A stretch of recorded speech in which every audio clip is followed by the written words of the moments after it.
Uninhibited growth and decay.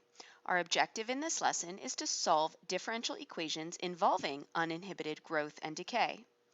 The law of uninhibited growth and decay can also be known as the exponential law, or in a business context, the law of continuously compounded interest.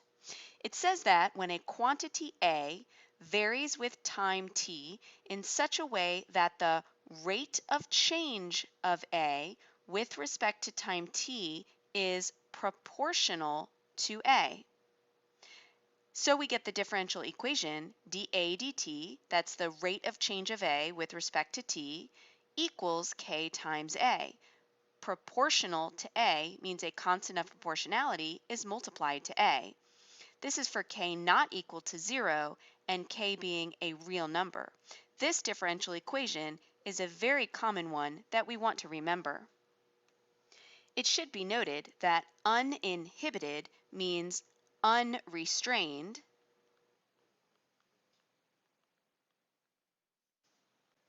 or unhindered. Let's take a look at solving this differential equation. So we're starting with the differential equation dA dt equals k times A.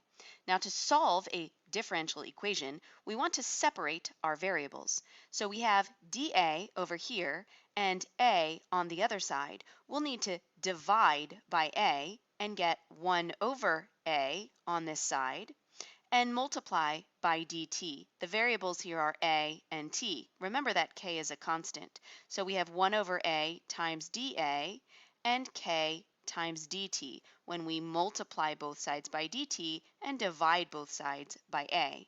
Then we can proceed to take the integral of both sides with respect to those variables, on this side with respect to a and on this side with respect to t.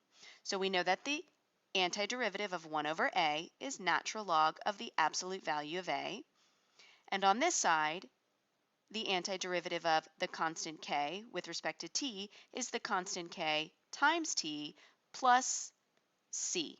Now I could put plus c on both sides, but because it's a constant here and a constant here, I'll just collect all of the constants at the end.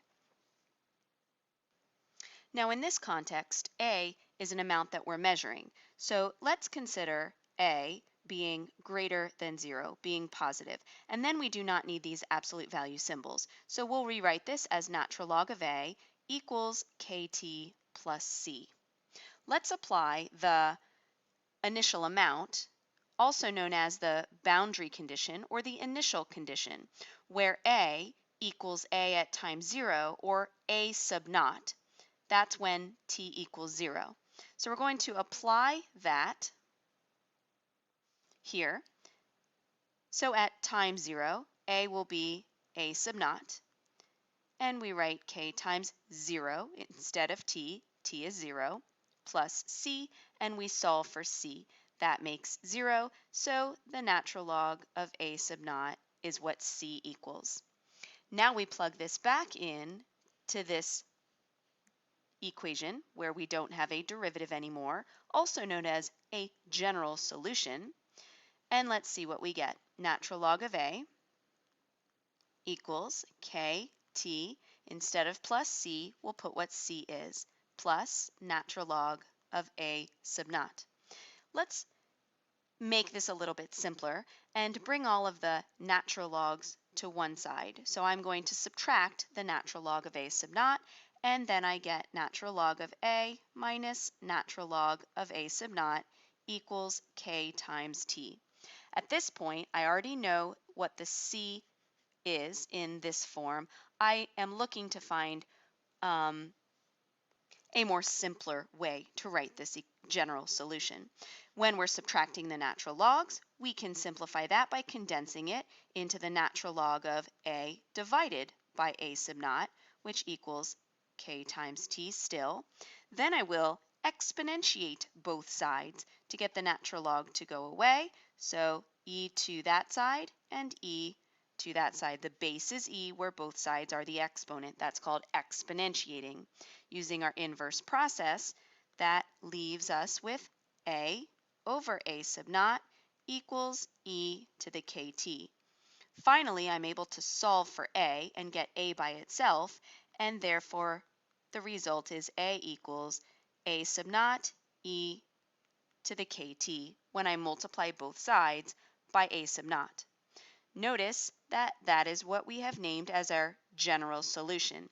It is important to remember that when we start with the differential equation dA dt equals k times A, the result is the general solution A equals A sub naught e to the kt. This is a process that we will practice in the future, but for today, let's remember that that differential equation where the rate of change is proportional to the amount will always result in that general solution, A equals A sub naught e to the kt.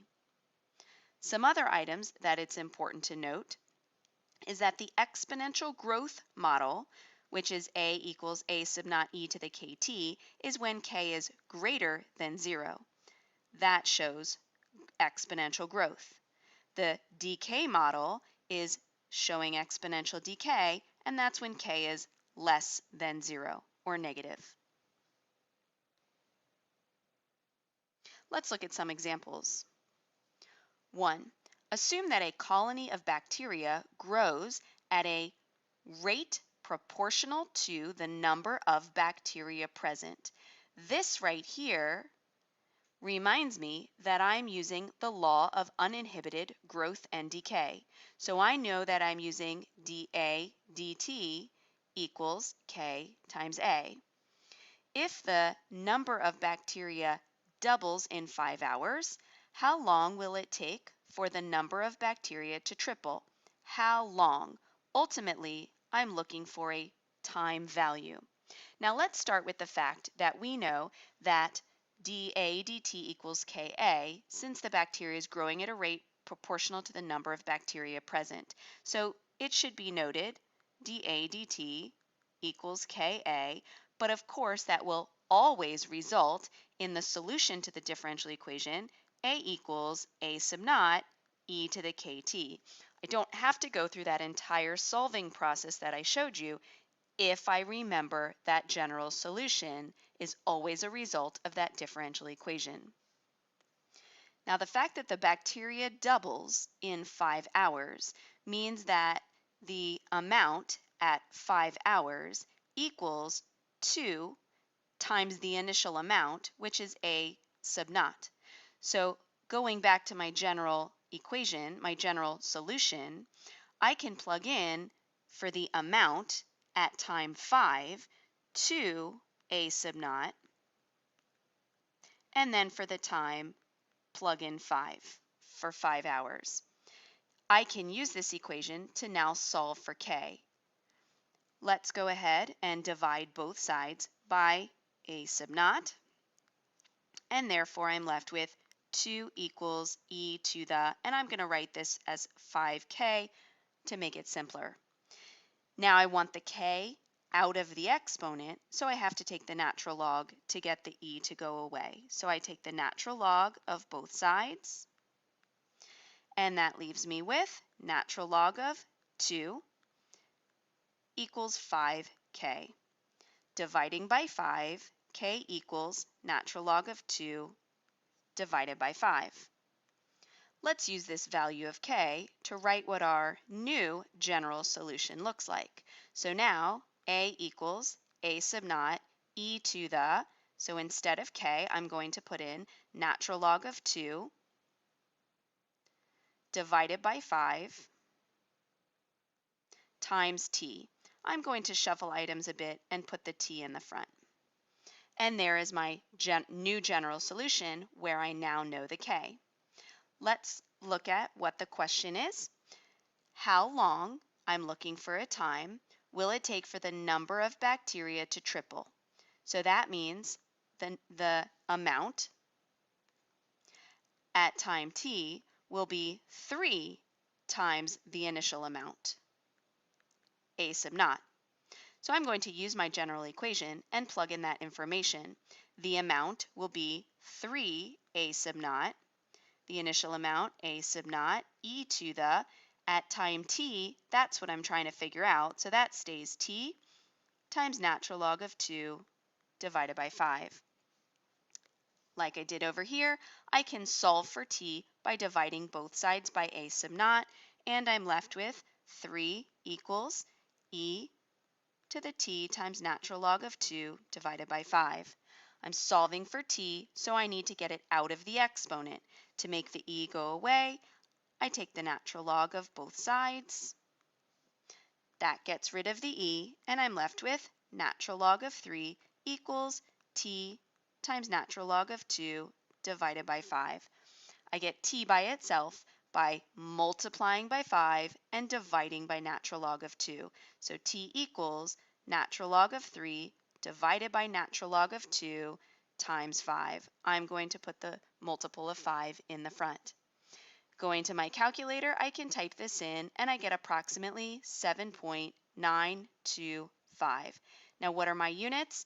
It's talking about hours, so 7.925 hours. And there we have it.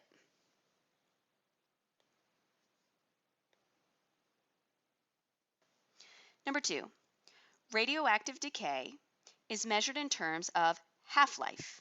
Half-life is the number of years required for half of the atoms in a sample of radioactive material to decay. The half-life of plutonium is 24,360 years. Suppose that 10 grams of the plutonium isotope was released in the Chernobyl nuclear accident, the worst nuclear accident in history, which happened in 1986 at the Chernobyl nuclear plant near Kiev in the Ukraine. How long, so we're looking for a time value, will it take for the 10 grams to decay to 1 gram? So radioactive decay is following the law of uninhibited growth and decay. So we know that we can start with the differential equation dA dt equals Ka.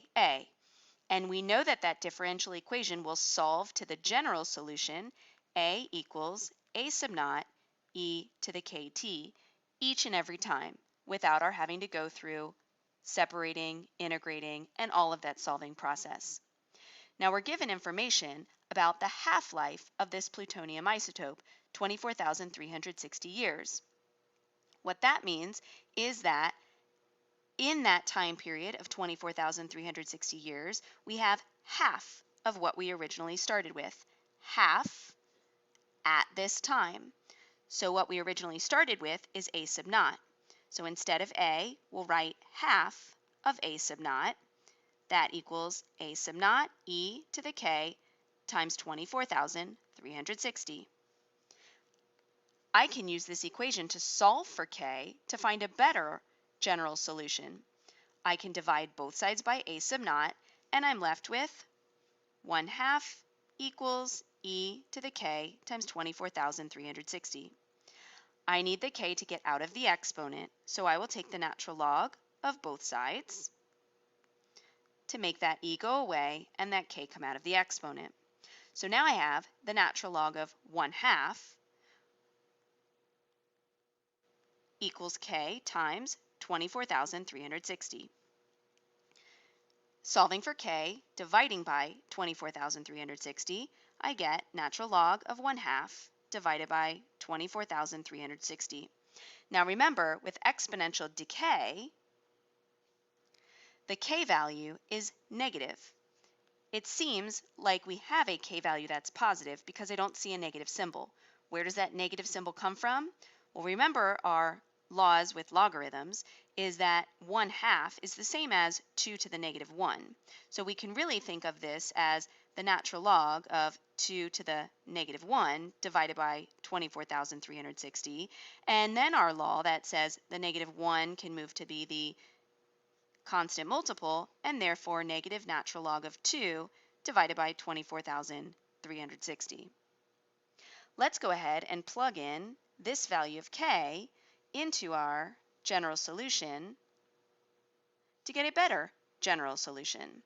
So A equals, now A sub naught, we actually know this value. Remember that 10 grams was released in that nuclear accident. That means the A sub naught is 10. That's how many grams we started with. So we'll put 10 in for A sub naught and then fill in the rest. E to the, so instead of K, I'm going to write that value for K. I'm going to put the negative and then the T just to make things a little bit less confusing, and then the natural log of 2 divided by 24,360. This is our particular solution. The general solution, where we have general constants, and the particular solution, based on information from the problem, where we have particular constants. Let's use this to solve the problem. How long, so we're looking for a time, will it take for 10 grams to decay to 1 gram? So to do that, we know that the A equals 1, and we plug that in for A and solve for the T.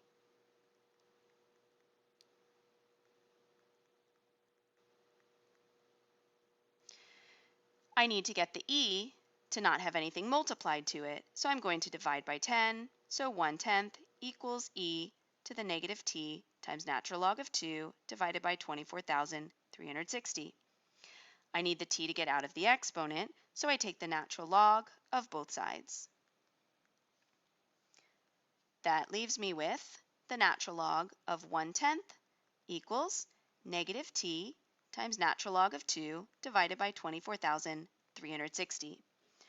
I get T by itself by dividing by negative natural log of 2 and multiplying by 24,360. So T equals negative natural log of 1/10 divided by natural log of 2 and then multiplied to 24,360. Going to my calculator,